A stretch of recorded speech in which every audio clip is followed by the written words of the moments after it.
Assalamualaikum warahmatullahi wabarakatuh. Salam sejahtera bagi kita semua. Bincang-bincang redaksi Mayawa TV kembali hadir di tengah-tengah pemirsa. Bersama ini saat ini kami didampingi oleh redaksi Mayawa TV dan narasumber pemerhati politik ya. Ya. Saya perkenalkan ini yang akrab disapa Bang Acong atau Kak Bang Islamuddin Wahid. Di samping saya juga di tengah ini Bang Andi Ilham dan saya sendiri Leo Priantowe. Kembali ke topik pada kesempatan kali ini, kita akan membahas kembali beberapa isu-isu yang istilahnya lagi mengedepankan wacana-wacana yang akhirnya membuat pro dan kontra di tengah-tengah publik. Saat ini kita akan mengangkat kembali masalah karir Jokowi di dunia politik, khususnya di tengah-tengah isu akan bergabungnya di Partai Golkar. Begitu mungkin Bang ya? Ya. Nah ini kita mau coba mengulas sedikit ini kira-kira bagaimana sih peluang beliau ini, Pak Jokowi, di tengah-tengah isunya akan bergabung ke Partai Golkar. Saya? Ya. Ya, kita mulai dari ini dulu. Bagaimana sih, apa sih kebutuhannya Jokowi harus masuk partai? Sebelum kita bicara Golkar. Karena ya kita tahu Jokowi adalah sejauh ini adalah kader dari Partai Demokrasi PDIP ya, Perjuangan. Dan sementara di saat yang sama juga terjadi kerenggangan hubungan kan. Berarti kan secara formal Jokowi sedang tidak punya partai kuat yang membackup dia. Nah sekarang pertanyaannya dalam posisi itu amankah Jokowi tidak punya partai? Tentu tidak. Apalagi kalau misalnya kita berasumsi bahwa Jokowi pada periode selanjutnya pasca dia lengser itu sepertinya tidak akan pensiun dari dunia politik. Ya. Masih akan tetap masih aktif dalam dunia politik. Apalagi kalau misalnya jadi, anggaplah misalnya menang Prabowo Gibran kan anaknya juga, tentu kan keterlibatan dia di dunia politik tentu dia tidak akan surut. Nah, kebutuhan itulah yang membuat kondisi itulah yang membuat konsekuensi Jokowi masih memerlukan partai untuk mensupport gerakan-gerakan politik dia selanjutnya, untuk mensupport katakanlah Gibran. Kira mulai dari situ. Sekarang kita bicara Golkar. Nah, isu yang beredar sekarang bahwa Jokowi akan merapat ke Golkar. Nah, bagaimana peluangnya? Tentu masih simpang siur.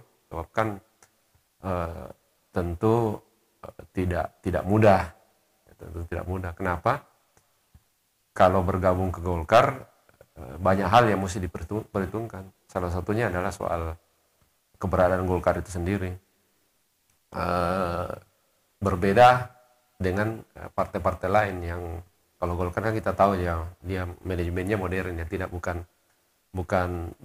partai yang patronize bukan partai yang mengandalkan figur tertentu atau bahkan dibilang bukan partai yang dimiliki oleh orang-orang tertentu misalnya tanda kutip ya. Jadi itu saya kira salah satu hambatannya kalau misalnya bergabung Golkar. Tapi mungkin ada pendapat lain, Kak Acong. Iya, terima kasih. Assalamualaikum warahmatullahi wabarakatuh. Selamat sore. Semua kemungkinan bisa saja terjadi.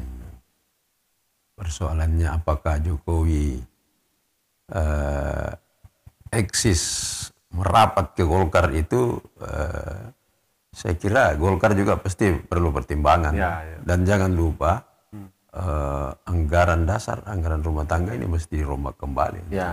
Karena ada pernyataan Pak JK kemarin bahwa di anggaran dasar, anggaran rumah tangga itu minimal dia sudah 5 tahun menjadi anggota. Nah, setahu saya Pak Jokowi ini tidak pernah bergabung di Golkar. Kira-kira gambaran seperti itu yang saya bicara. Ya, jadi ini kalau kita ngelihat nih Bang ya, ini kan apakah Pak Jokowi ini dipinang oleh Golkar atau Pak Jokowi ini yang memajukan ini, memajukan dia punya bisa potensi. dua-duanya. Kira-kira. Jadi kalau saya interpretasi saya menyatakan bahwa keinginan yang disampaikan tadi oleh Pak Andi Julham ini pasti Jokowi ingin tentunya bertengger pada salah satu partai, antara lain Golkar. Kenapa? Untuk membackup dirinya setelah finish di masa jabatannya sebagai seorang presiden. Namun satu pertanyaannya nih Bang, menjelang akhir masa jabatannya ini, beliau ini Pak Jokowi belum memastikan secara resmi statusnya ini di partai PDP.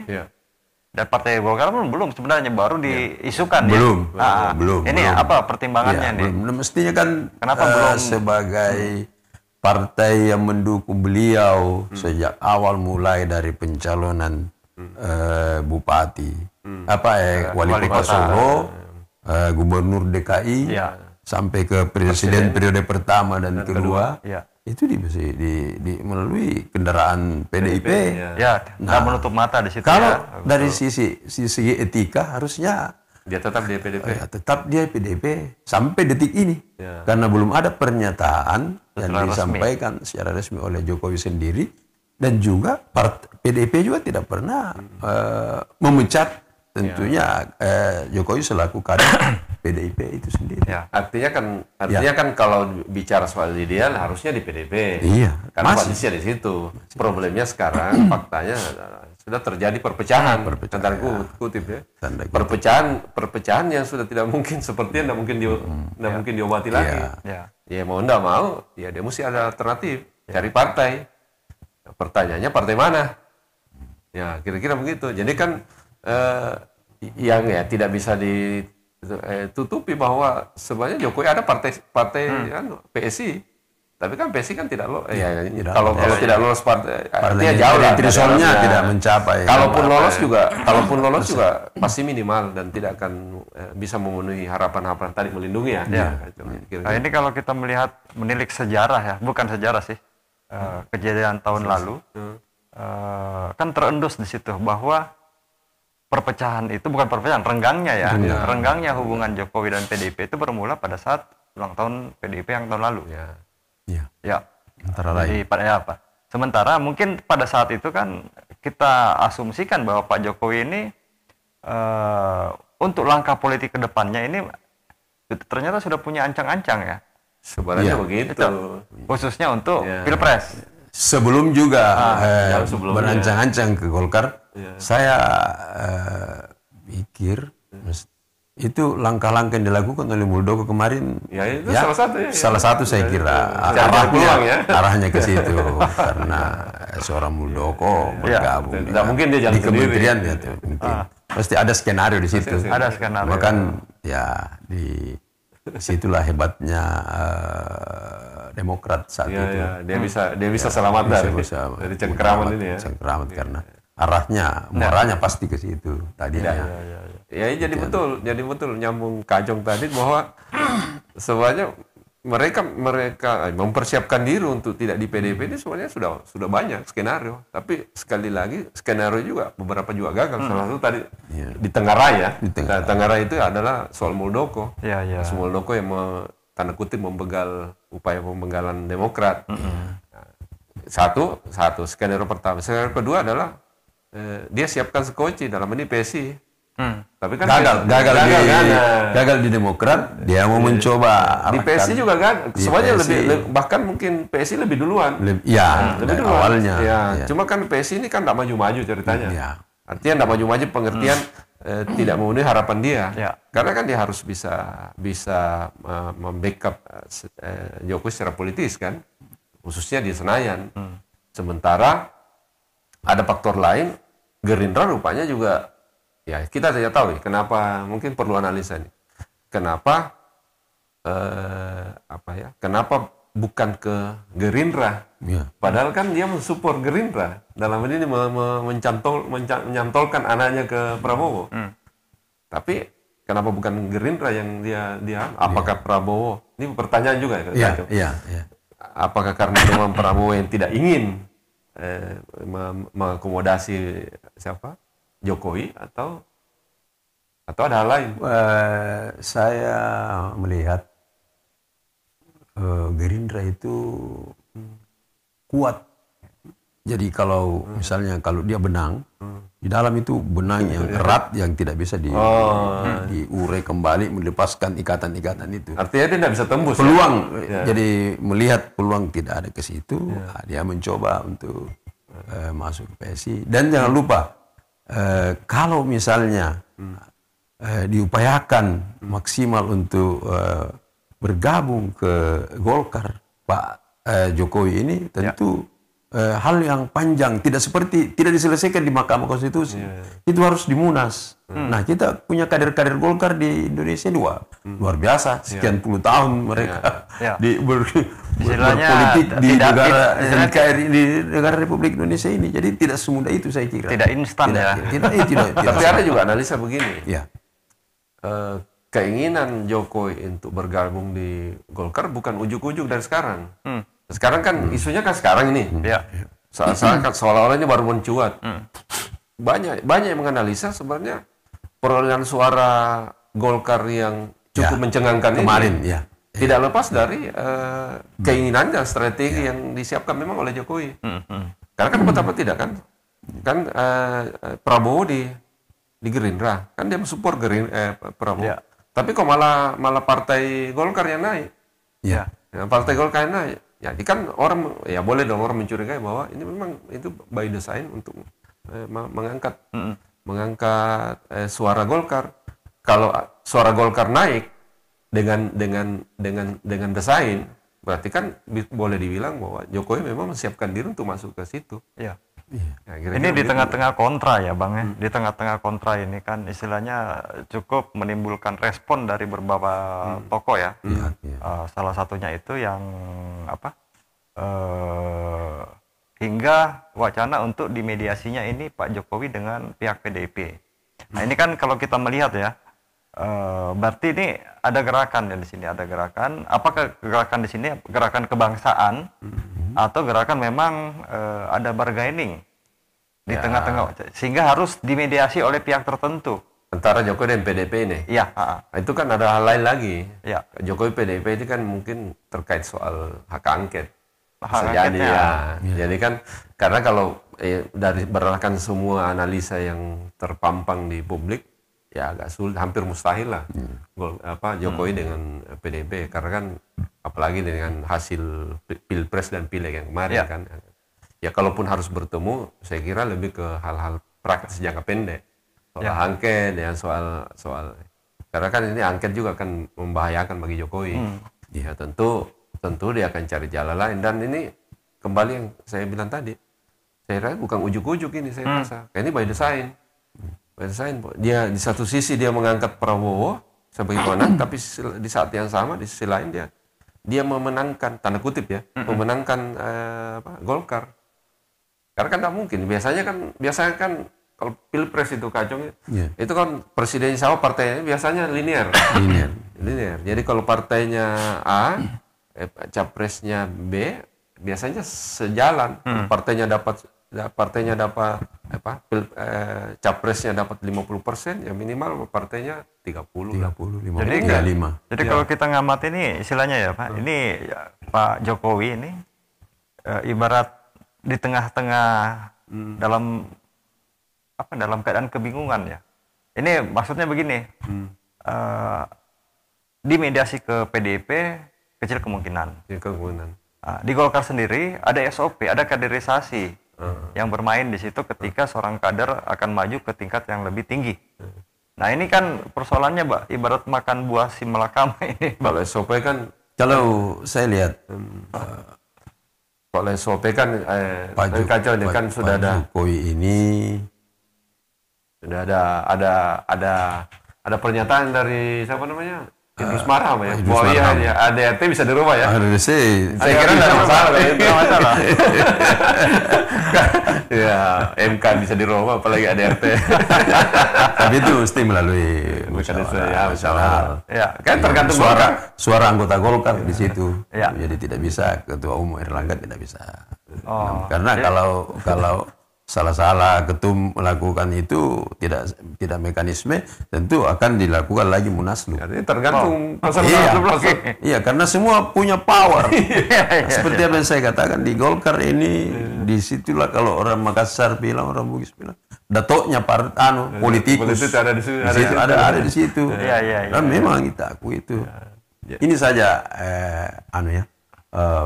hasil pemilu. Kalau kita melihat perolehan suara, persentase perolehan suara antara PDIP dengan Golkar seperti yang dibahas tadi Andi Ilham, itu berbeda sedikit dari sisi perolehan suara. Tetapi jangan lupa perolehan kursi bisa jadi Golkar berada di atas PDIP. Jadi peluang untuk memimpin DPR RI bisa jadi Golkar.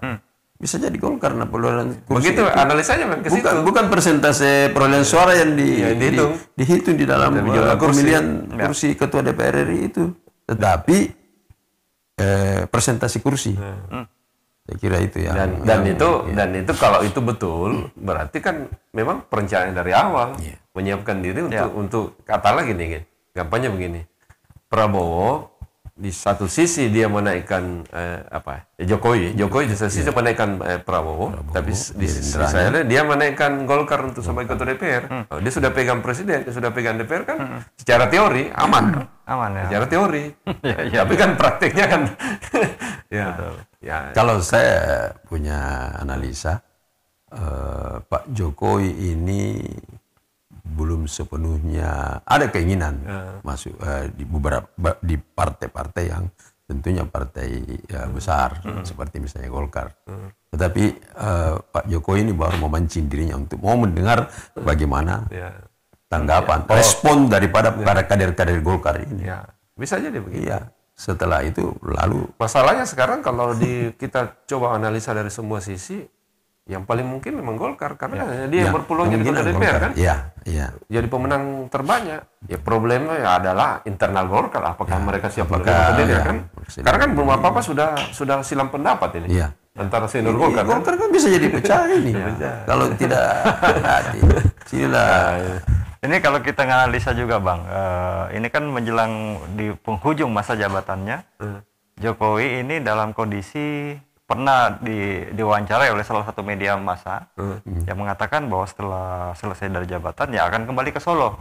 Itu kan ini kalau politik ya kalau mau main aman gitu kan. Kalau mau main aman. Karena tidak mungkin kecuali seandainya Gibran tidak jadi cawapres. Boleh dipercaya itu kalimat itu. Ya, berarti kepentingan cawapres di sini tetap mesti ada. Mesti panjang yang paling utama ya. Apalagi beliau bersedia ikut di dalam kampanye. Bukan ini nanti hasil struktur kabinet bersedia. Sekarang kan tanda-tandanya kelihatan bahwa dia masih mau campur dari awal. Bukan sekarang, dari kemarin sudah kelihatan dengan cawe-cawe. Baru dia akan lepas. Jadi analisanya dia tetap butuh partai sementara di saat yang sama tidak sepenuh hati membesarkan Gerindra. Iya kan? Dia memang oke lah dia endorse Gibran dan Prabowo sebagai capres dan cawapres, tapi Gerindranya sepertinya tidak sepenuh hati tanda kutip ya. Nah, ini dugaannya begitu karena kalau dipikir harusnya kan Gerindra naik bersamaan dong. Tapi kenapa Golkar? Yang paling gampang indikasinya kan bahwa penggunaan bansos BLT. Kan Airlangga yang istilahnya pelaku utama di situ. Bukannya Menteri Sosial. Airlangganya. Iya kan, berarti kan Airlangga, kecerdikan Airlangga memanfaatkan situasi itu, peluang itu untuk membesarkan partainya. Kalau secara melihat secara objektif, tapi kan tidak mungkin tanpa desain. By desain. Pasti ada restu. Ini kau pakailah untuk membesarkan ini. Kira-kira begitu. Dan saya kira juga, saya kira juga Pak Jokowi tidak menutup kemungkinan ada bargaining. Ada yang memediasi bargaining antara Pak Jokowi sendiri itu dengan PDIP. Ada juga antara Pak Jokowi dengan Gerindra, Pak Jokowi dengan Golkar. Karena kelihatannya Pak Jokowi ini semua peluang kalau untuk kebaikan dia bukan semua. Bahkan ke PDP yang ibaratnya tanda kutip sudah tersakiti, ya masih mau Pak Jokowi mau main lebih dari 2 kaki, tapi kakinya kan beliau cuma 2. Jadi tangannya juga main. jadi ini kembali ke hati nuraninya Pak Jokowi ya. Yang pasti tidak menutup mata bahwa selama ini mulai dari wali kota hingga gubernur Jakarta, presiden, PDP punya peran besar. Itu jalan beliau. Ini hati nurani yang istilahnya membuat beliau ini itu publik tahu. Iya. Masalahnya ini kan politik kan bukan hati nurani. Nah, kepentingan. Soal untung rugi. Tabrak masuk aja. Ya, untung rugi. Sekarang dia pikir yang mana yang menguntungkan, terutama bagi keuntungan pengertian keuntungan bagi Jokowi adalah keselamatan dia setelah ini. Itu yang paling penting. Hingga sikap resminya belum ada sampai sekarang ini. Ya, makanya kita bahas ini sekarang bahwa peluangnya masuk Golkar karena tanda-tanda bahwa Golkar memang dipersiapkan dari awal, tanda-tandanya ada. Kan Gibran sudah pernah ditawari. Bahkan pernah mau dipakaikan jaket kuning, tapi dia menolak. Dia menolak. Dan artinya pendekatan itu sudah ada dan tanda-tandanya banyak. Termasuk yang pakai dasi kuning yang di Jepang itu kan. Terus ya itu tadi yang terutama bahwa ya kenapa Golkar yang naik? Kan itu tentu bukan semata-mata karena kinerja Golkar sendiri. Tentu ada campur tangan tanda kutip ya. Ada ya minimal yang didapat Golkar adalah peluang kesempatan untuk memanfaatkan BLT dan lain-lain kan. Kalau itu betul. Nah, ini menyangkut sikapnya Pak Jokowi ya secara resmi di istilahnya karir politiknya ini mau dikemanakan nih setelah penghujung masa jabatannya. Apakah ada kemungkinan setelah pengumuman hasil KPU perhitungan suara dia bergabung menyatakan sikap resminya untuk bergabung di atau kembali ke PDIP atau ini bukan soal sikapnya dia. Kan tergantung partai juga kan, kalau dia biar dia mau juga, kalau partai tidak welcome. Partai tidak respect, tidak repot. Kan pasti ada analisa juga dari partai terhadap seperti kontrak pro dan kontranya ini belum ketemu Kan sementara yang murni tanda kutip miliknya Jokowi itu kan PSI. Karena PSI kan gagal kan. Gagal maksudnya gagal memenuhi harapan dia toh. Sekarang sementara di Gerindra kelihatannya berdasarkan hasil yang kita lihat di hasil Pilpres, Pak Jokowi ini tidak sepenuh hati juga membesarkan Gerindra bersamaan dengan Prabowo. Kan gini, naik misalnya gini, kalau naik Prabowo presiden, terus Gerindra juga naik, kan bisa kehilangan kekuasaan Jokowi. Iya, sama sekali. Tidak ada penyeimbang lagi kan. Maka dia perlu partai lain berlindung untuk menyeimbangkan ini kan soal keseimbangan politik.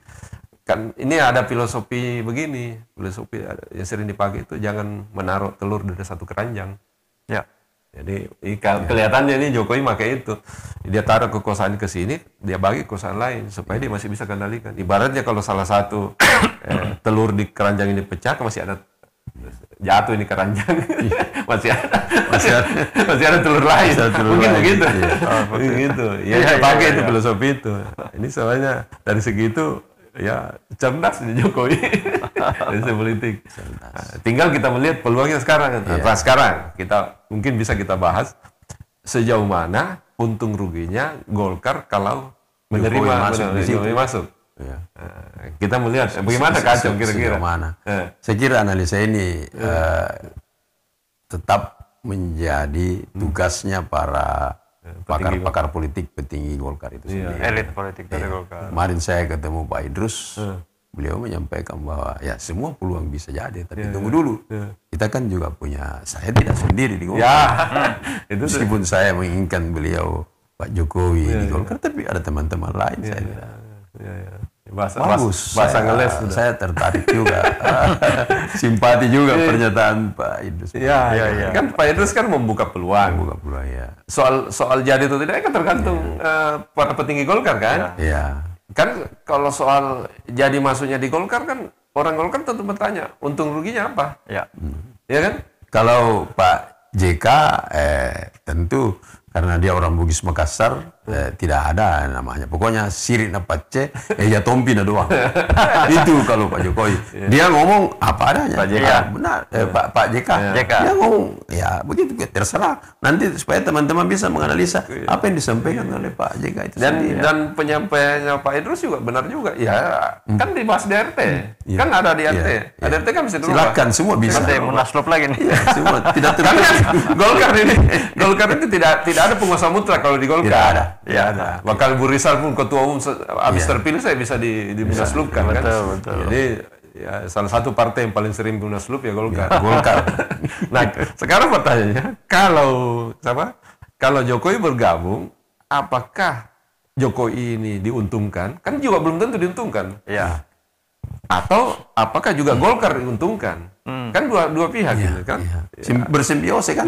Kalau masing-masing menguntungkan, why not? Jangan sampai malah kesannya saling menunggangi. Itulah. Menunggangi. Misalnya masuk Golkar tapi masuk Golkar kan kata. Dia jadi ketua umum atau dia ketua dewan pembina. Dapat apa dia? Atau ada jaminan kan dia tetap menguasai Golkar setelah itu? Ya, belum tentu juga. Nah, sebaliknya Golkar untungnya apa nih? Kalau dia masuk, apakah dia menaikkan? Ini kan sudah pilpres selesai. kecuali artinya Jokowi sudah tidak berkuasa. Kecuali dia berharap limpahan kekuasaan dari, katakanlah kalau menang, anggaplah diumumkan bahwa Prabowo Gibran yang menang kan? Ya tidak faktor Jokowinya sudah boleh tidak terlalu penting. Ya. Malah lebih penting Golkar mendekat ke Prabowo. Saya juga berpikir Pak Jokowi ini mencari perisai. Ya itu dia. Mencari perisai. Karena yang namanya wakil wapres tidak sepenuhnya bisa mempertahankan power. Dia mesti backup juga Dia anaknya. mesti backup. Jadi tetap advokasi ya. Tetap. Dia mesti dampingi. Mau nggak mau, karena sekarang kan bukan rahasia. Iya. Bahkan makan siang gratis pun dibahas di kabinetnya Jokowi kan. Berarti kan ini supporting kepada Gibran. Kalau menang ya. Kalau menang. Tapi kalau nggak menang? Iya, kalau menang kan Misalnya, berantakan. Kalau nggak menang ya berantakan. Back to basic dong. Back to basic. Itu baru benar yang kembali ke Solo. Ya. Tapi bahwa mungkin masing-masing secara ideal berharap dia akan sinergi, itu kan teorinya. Nah, kalau politik kan tidak ada teori yang bagus seperti itu. Ya itu tadi bisa kalau tanda kutip saling tipu-tipu kan. Ya, kalau misalnya masuk sampai di dalam, apakah akan lebih baik atau sesuai dengan harapan kan belum tentu. begitu juga sebaliknya. Sebaliknya. Sementara Jokowi sepertinya nggak punya pilihan selain ke Golkar. Kalau lihat ini peta sekarang ya. Sekarang kan katakanlah PDIP tertinggi, Golkar kedua, yang ketiga kalau salah Gerindra ya. Nah, Gerindra kan sudah boleh dibilang hampir kecil lah. Bisa saja, tapi mau jadi apa dari situ? Sekedar mesti jadi ketua dewan pembina atau apa misalnya. Tapi kan dia tidak bisa mengambil kewenangannya terbatas. Prabowo. Karena Prabowo tentu PD mengatakan saya kan presiden. Saya presiden. Saya punya partai kan. Sekarang yang posisi keempat siapa? Kalau tidak salah PKB. Ya tidak mungkin juga. Nah, ini kan soalan. Jadi yang paling mungkin Nasdem keempat kan. Kalau Nasdem PKB, Nasdem PKB. Nasdem lebih tidak mungkin lagi. Karena ada pemiliknya kan. Sebenarnya harusnya kalau mau ini ya sudah damai lah dengan Megawati kalau mau. Tapi kan Mega nggak mau. Ya, istilahnya sudah tersakiti ya. Ya, udah terlalu sakit. Kalau sekedar sakit-sakit biasa mungkin masih bisa. Ini terlalu sakit. Kalau menang analisa kita. Ya. Siapa tahu misalnya ada karena di politik kan tidak ada yang tidak mungkin kan. Iya. Dalam hitungan detik pun sikap bisa berubah. Jadi saya kira di istana, baik di Anggrek Neli mungkin saling tiap hari mereka sibuk. Bagaimana menimbang-nimbang ini bagusnya dan strateginya bagaimana kan? Karena ini bukan barang mudah. Mau menyatukan ini. Belum soal ideologi kan beda. Karena yang paling cocok yang di PDIP, ideologinya kan sama. Iya.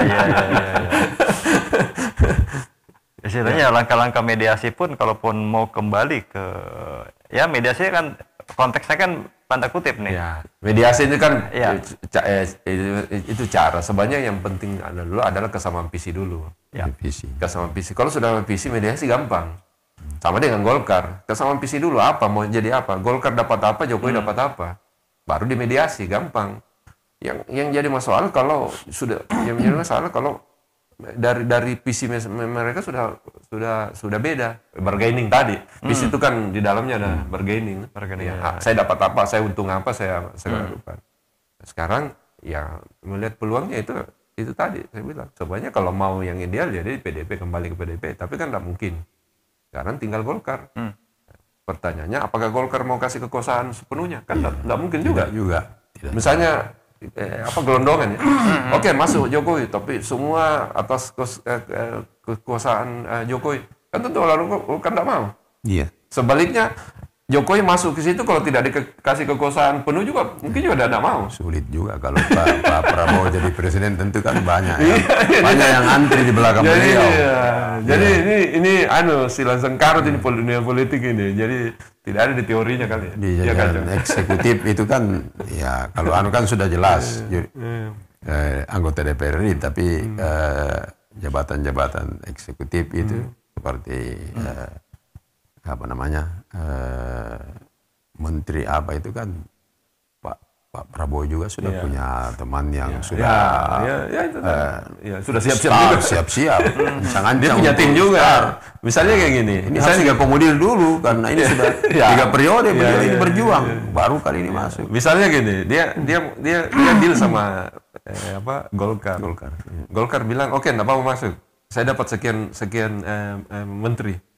Dia bilang terus Prabowo bilang, wah kenapa begitu? Enak aja. Ada tadi yang dia bilang tadi, saya juga punya gerbong juga. Jadi dia bukan mudah, tapi kita tidak tahu apakah siapa tahu Jokowi misalnya punya keahlian yang kita belum tahu, keahlian negosiasinya.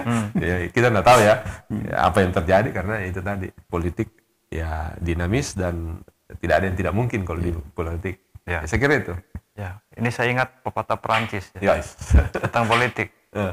Bersekutu dengan tanda kutip ya. Setan pun jadi. Ini tanda kutip. Artinya memang dunia politik itu penuh dengan intrik. Seni politik kan seni mencapai tujuan. Iya. Baik. Jadi pemirsa, demikian tadi bincang-bincang kami mengenai bagaimana sih karirnya Pak Jokowi ini menjelang di penghujung masa jabatannya. Kita kembali lagi ke masing-masing partai. Masing-masing partai tentu punya mekanisme ya. Mekanismenya, standarnya mereka itu seperti apa. Dan ya mungkin di sini ada sedikit bargaining juga. Ya pasti. Pasti ada bargaining. Ya. Namun kita sebagai publik, kita menonton.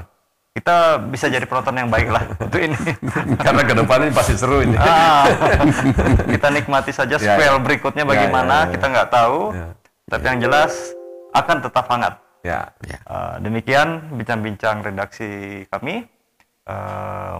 Tim redaksi beserta narasumber Pak Bang Islamuddin Wahid, Kak Acong, Bang Andi Ilham, dan saya sendiri Leo Prantil. Pamit undur diri dari pemirsa. Terima kasih. Seru tuh.